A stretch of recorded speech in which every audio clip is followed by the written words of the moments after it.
Hello बच्चों, आपका स्वागत है आज हमारे YouTube चैनल लक्ष्य ऑनलाइन क्लासेज में। तो आज हम लोग बहुत ही महत्वपूर्ण कॉन्सेप्ट हिंदी का पढ़ेंगे। व्याकरण में उपसर्ग। उपसर्ग जो है, उपसर्ग चाहे क्लास 10th हो या क्लास 12 हो, दोनों के परीक्षाओं में बहुत महत्वपूर्ण स्थान रखता है। इसलिए उपसर्ग पढ़ना बहुत ही जरूरी है। तो उपसर्ग होता क्या है, सबसे पहले ये समझते हैं। उपसर्ग कहते किसे हैं? तो उपसर्ग उस शब्दांश को कहते हैं जो किसी शब्द के पहले लग करके शब्द का विशेष अर्थ को प्रकट करता है। उपसर्ग क्या है? शब्दांश है। शब्दांश, ये शब्दांश क्या होता है? मैंने शब्दों का अंश, शब्दों का एक छोटा सा अंश जो किसी शब्द के पहले लग करके शब्द का विशेष अर्थ प्रकट करता है। जैसे देखिए, अब प्र, प्र क्या है? एक उपसर्ग है। अगर हम एक वर्ड है काश, काश का अर्थ क्या होता है? काश में राजा होता है ना। काश मने हो गया क्या? इच्छा, अपना सोचना। लेकिन अगर हम ये प्र लगा दिए इसमें तो इसका पूर्ण अर्थ ही बदल गया। अर्थात उपसर्ग उस शब्दांश को कहते हैं जो किसी शब्द के यानी काश के पहले लग करके शब्द का विशेष अर्थ प्रकट कर देता है, विशेष प्रकट कर दिया है। तो सबसे पहले हम लोग ये डेफिनेशन हम बोले हैं जो वही है ना। यह वह शब्दांश है जो किसी शब्द के पूर्व जोड़ा जाता है। क्या कह रहा है यहाँ पर? जो किसी शब्द के पूर्व माने पहले जोड़ा जाता है। जैसे आगमन, आगमन, उपदेश। देखिए आगमन में क्या उपसर्ग होगा? गमन। अगर हम गमन लिखते हैं, गमन में माने अर्थ होता है कहीं पर जाना। अगर हम आ उपसर्ग अगर डाल दिए इसमें, आगमन माने कहीं से आना। देखिए अर्थ को ही पूरा बदल दिया गया है। अब देखिए उपदेश, देश। अगर हम लोग देश लिखते हैं, देश लिखते हैं तो देश माने हो गया कोई देश। लेकिन अगर इसमें उपसर्ग जोड़ दिए तो उपदेश माने उपदेश, कोई उपदेश देता है, धर्म वाला उपदेश या फिर विद्या वाला उपदेश। जैसे हम लोग आपको उपदेश देना चाहते हैं हर बार है कि मेहनत कीजिए बाबू, मेहनत कीजिएगा तो कहीं ना कहीं आपका बढ़िया से सिलेक्शन जरूर होगा। और मेहनत नहीं कीजिएगा ईमानदारी से तो बस वही पढ़ाई होगा, बस दिखावा के लिए। तो दिखावा के लिए कहीं मत पढ़िए, पढ़िए तो ऐसा पढ़िए कि कुछ कर जाइए। कोई भी काम करिए तो सबसे आगे रहने का प्रयास कीजिए। यही है क्या? उपदेश। ठीक है, क्योंकि आने वाला समय जो है बहुत ही टसल रह जाएगा आपका कोई भी सर्विस लेने के लिए। तो आप शुरू से ही आगे रहिएगा तो अवश्य उसमें आप कुछ ना कुछ कर दिखाइएगा। तो देखिए उपसर्ग क्या है? अति, अति का देखिए उपसर्ग होते हैं, उपसर्ग जो होते हैं वो 3 प्रकार के होते हैं। एक संस्कृत का उपसर्ग होता है, एक हिंदी का उपसर्ग होता है और एक उर्दू का उपसर्ग होता है। उपसर्ग स्वतंत्र नहीं होते, वह किसी शब्द के साथ जुड़कर ही शब्द का विशेष अर्थ देते हैं। तो संस्कृत का उपसर्ग देखिए, संस्कृत का उपसर्ग ये क्या है? अति। अति माने क्या होता है? अधिक, ऊपर या उस पार। ठीक है, इसका 3 अर्थ होता है, अधिक, ऊपर या उस पार। अब देखिए अति से क्या क्या बन सकता है? अतिरिक्त, अतिशय, अतिकाल। तीनों में देखिए अति लगा है, ये जो अति लग गया है तीनों का अर्थ को बदल दिया है, तीनों के अर्थ को बदल दिया है। रिक्त मन होता है खाली स्थान, अगर अति लग गया अतिरिक्त माने कोई और। अतिशय, शय का अलग अर्थ होता है, अगर अति लग गया तो अतिशय माने कुछ उसका अलग अर्थ निकला है। काल, काल का अर्थ जानते हैं आप लोग, समय। अगर अति लग गया तो उसका शब्द फिर से बदला, उसका अर्थ बदला। अनु, अनु देखिए अनु भी क्या है? ये अनु क्या है? उपसर्ग है। अनु उपसर्ग है। अनु का अर्थ होता है क्या? क्रम, पश्चात माने बाद भी होता है, और समानता। ये तीनों अर्थ अनु का ही होता है। अब देखिए अनु से कौन कौन शब्द बनेगा? अनुक्रम, अनुशीलन, अनुसार। ठीक है, तीसरा में अधि। क्या है? अधि, अधि का अर्थ होता है श्रेष्ठ। श्रेष्ठ माने ऊपर भी होता है और समीपता भी होता है। अधि से क्या बनेगा? अधिकार, अधिपति या अधिराज। अप, अप माने होता है लघु के लेके जाता है, इसका सूक्ष्म रूप के लेके जाता है। अप से लघुता होता है, अभाव होता है, हीनता भी होता है और विरुद्ध भी होता है। अब देखिए अप से क्या लगा? अपमान माने क्या हो गया? हीनता माने किसी का हीन भावना उत्पन्न करता है, अपमान करता है किसी का भी। एक होता है इसका उल्टा होता है सम्मान, माने किसी का बहुत इज्जत किया और किसी का इज्जत नहीं किया, निरादर किया तो उसका क्या हो गया? अपमान। अपशब्द, किसी को अपशब्द बोला गया माने गाली गलौज होता है, वो अपशब्द हो गया।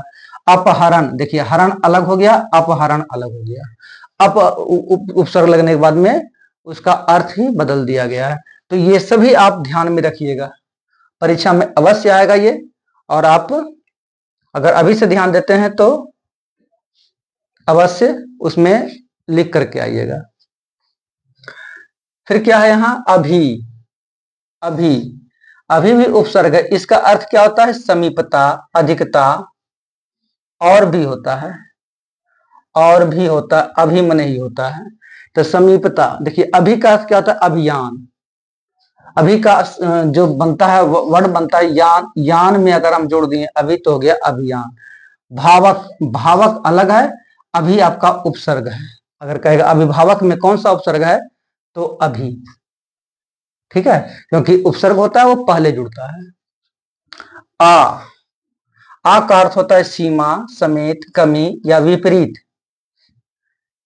इसे शब्द क्या बनेगा? आरक्त, आकाश, आजन्म। उत, उत का उच्चता, उत्कर्ष, श्रेष्ठता आदि, ये सभी क्या होता है? उत का ही होता है। उत, उत से क्या बना? उच्चता, उत्कर्ष, श्रेष्ठता, ये सब क्या है? अर्थ है इसका है। ये क्या बनेगा? इसका शब्द क्या बनेगा? साह में अगर उत लगा दिए तो उत्साह, उत्कर्ष, उत्तम, उत्पन्न आएगा। उत्तम वर्ड आपका आ जाएगा। उत्तम में उपसर्ग बताइए क्या है? तो उत्तम में क्या है? देखिए यहां पर उत लगा हुआ है, ठीक है। उद, क्या है? उद, उद माने, उद का अर्थ होता है ऊपर, उत्कर्ष या श्रेष्ठ, ये इसका अर्थ है। क्या बनेगा? उद्गार, उद्गम, उद्गम माने होता है कहीं से निकलने का स्थान को उद्गम कहते हैं। उद्धत या उद्धम, क्या है? अबरी आव, अव, ये साफ नहीं दिख रहा है इसलिए हम लिख दे रहे हैं। अव, अव का अर्थ होता है हीनता, अनादर, अवस्था और पतन। इससे क्या बनेगा? अवगत, अवनत, अवलोकन, उप, उप भी एक उपसर्ग है। उप से क्या बनेगा? इसका अर्थ होता है क्या? सहाय, सुदृढ़, गौण और हीनता। उप से क्या बनेगा? उपदेश, उपकार, उपमंत्री, या फिर उप किसी में लग जाता है उप मुखिया, ठीक है। क्या हो सकता है यहां पर? उप मुखिया, ठीक है। अगला देखिए दुर, दुर, दुर का अर्थ क्या होगा? दु, दुष, बुरा के लिए भी दु का प्रयोग होता है, कठिन के लिए भी होता है, दुष्ट भी होता है, हीन भी होता है। तो दुर से क्या बनेगा? दुर्वस्था, दुर्वस्था, दुर्व्यवस्था होना चाहिए था, दुर्व्यवस्था, व्या, दुर्व्यवस्था, ठीक है। दुर्दशा, दुर्लभ, दुर्जन, ये सभी क्या है? ये सभी में दु विसर्ग ही है, ये सभी में दुर्विसर्ग ही है। अब देखिए अगला है नी, नी उपसर्ग, नी उपसर्ग, नी का अर्थ होता है भीतर, नीचे भी होता है और बाहर भी होता है।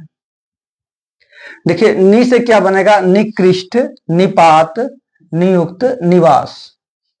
अब हम कुछ वर्ड देंगे आप लोगों को, आप लोग स्वयं निकालिएगा कि इसमें कौन सा उपसर्ग होगा।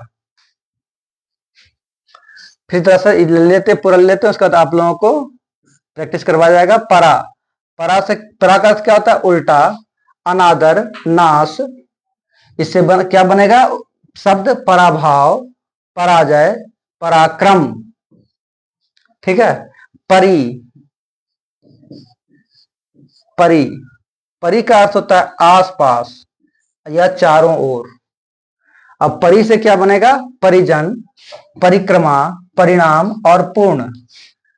अगला है प्र। प्र माने होता है क्या? अधिक। प्र का अर्थ क्या होता है?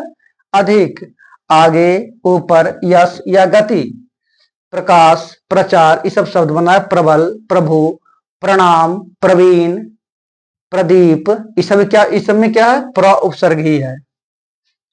ठीक है, आगे देखते हम लोग हैं।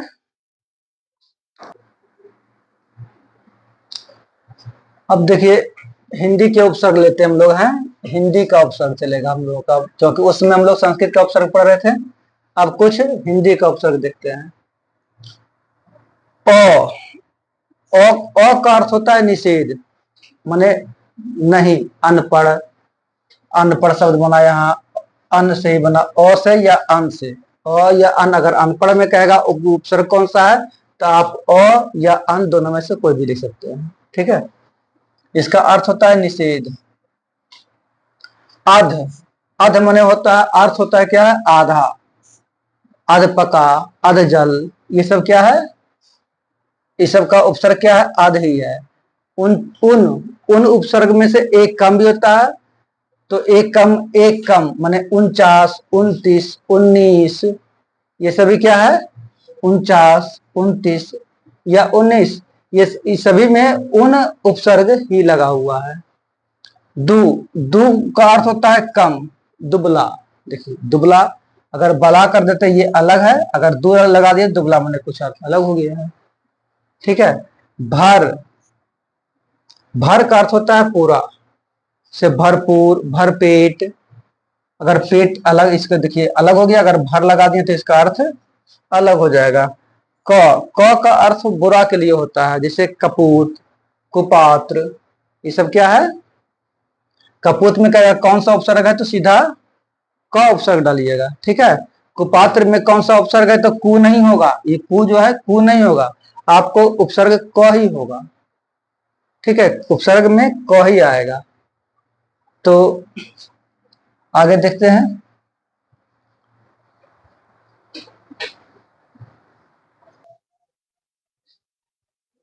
तो आगे हम लोग उर्दू का उपसर्ग भी देख लेंगे। उर्दू का उपसर्ग कौन कौन होते हैं और उसका अर्थ क्या होता है, उससे क्या क्या शब्द बनेगा। ठीक है, तो ध्यान से आप लोग देखिए उर्दू का उपसर्ग।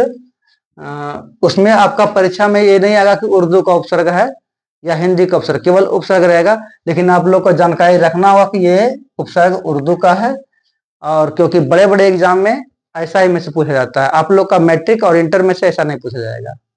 ठीक है, तो देखिए कम, कम का अर्थ क्या होता है?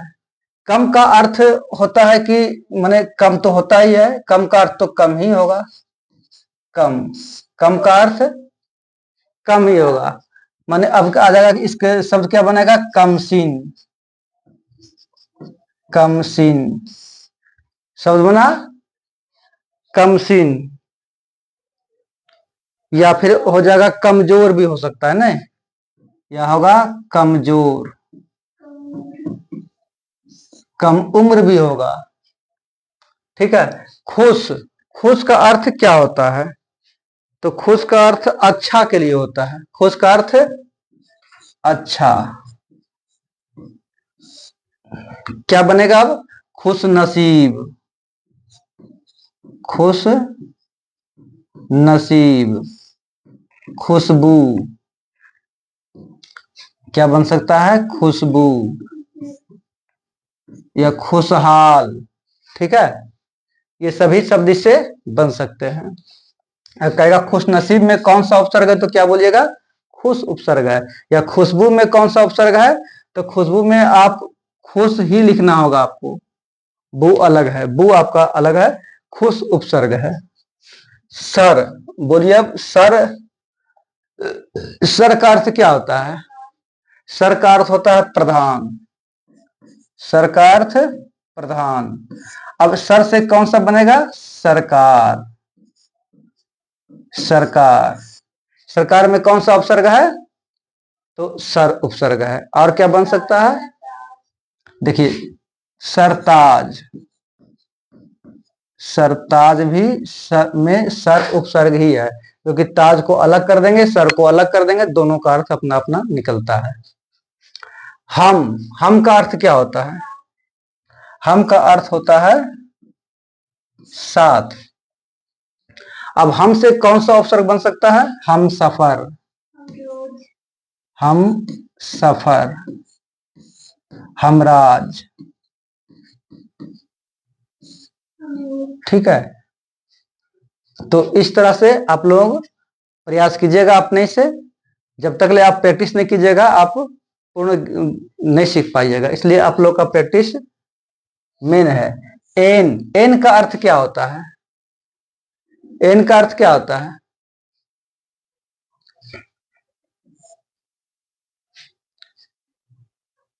एन का अर्थ होता है ठीक, एन का अर्थ ठीक होता है, माने अच्छा भी होता है या ठीक भी होता है। एन के लिए कौन सा बनेगा?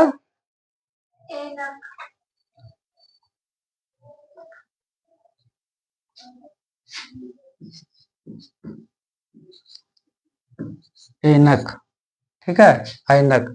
अच्छा, हर का अर्थ क्या होता है? हर का अर्थ होता है प्रत्येक, प्रत्येक। अब देखिए, हर से कौन सा बन सकता है?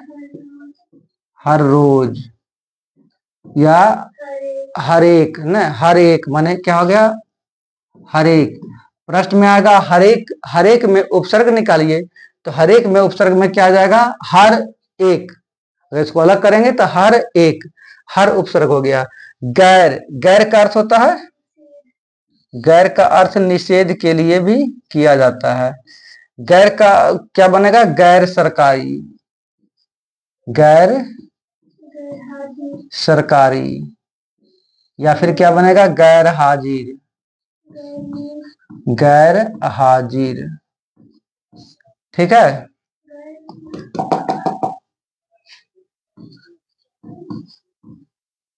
गैर हाजिर। या फिर गैर मुल्क। तो उपसर्ग आज हम बढ़िया से पढ़ चुके हैं, और आगे हम लोग कल पढ़ने जा रहे हैं प्रत्यय। तो कल आप लोग तैयार रहिएगा, इसी समय वीडियो अपलोड होगा, और ध्यान से देखिएगा, और सब्सक्राइब करना नहीं भूलिएगा। लाइक और सब्सक्राइब अवश्य कीजिएगा। धन्यवाद।